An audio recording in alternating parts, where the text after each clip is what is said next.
Today we're talking about ways in which you can look professional even if you just started out in your business. Welcome back to Focus and Bloom. I'm your host, Jasenia, and in this channel, we share a variety of tips and tactics to help you grow and up-level your business one action item at a time.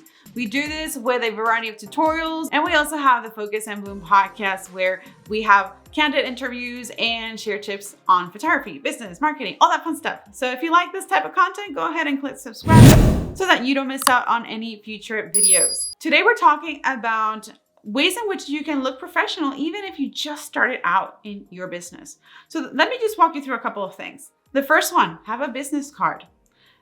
It doesn't have to have a photo, or it could just be a graphic, something simple. But the point is that you have something that you can hand out whenever you're out and about and you're going to any sort of networking event, especially now as things are opening up more. Within your business card, make sure you have your name, a contact information. If you have a website, include that website.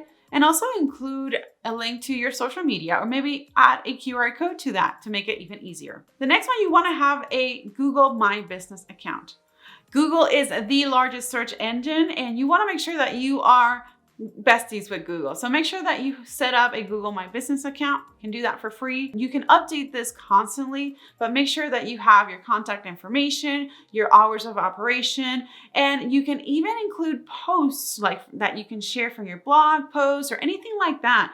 And all of this will help increase your SEO as well. So bonus tip on that one. The next one is very important, and I find it very valuable too as part of the overall experience, and that is to have a link to a schedule, an online scheduler where your lead can book a discovery call, 5, 10, 15 minutes with you and go over what are the things that they're looking for in their project. This way you can have an idea of if you're able to connect with that audience, that client or that potential client, or if you're maybe you realize that client may not be a fit for you, or vice versa.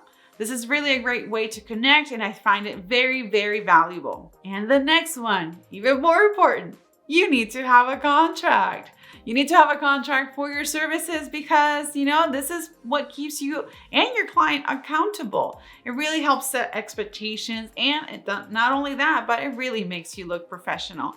Have a contract. There's a lot of places out there where you can get templates for a variety of services, but you can also reach out to a professional so that they can draft a contract specifically for your business needs. In my case, I have a contract for each and all of my different services because each service has a different type of time frame, cost, as well as involvement from myself and my clients. So really, it really helps set that expectations and keeps things clear. I hope you found today's video helpful. So be sure to subscribe to the channel so that you don't miss out on any upcoming videos.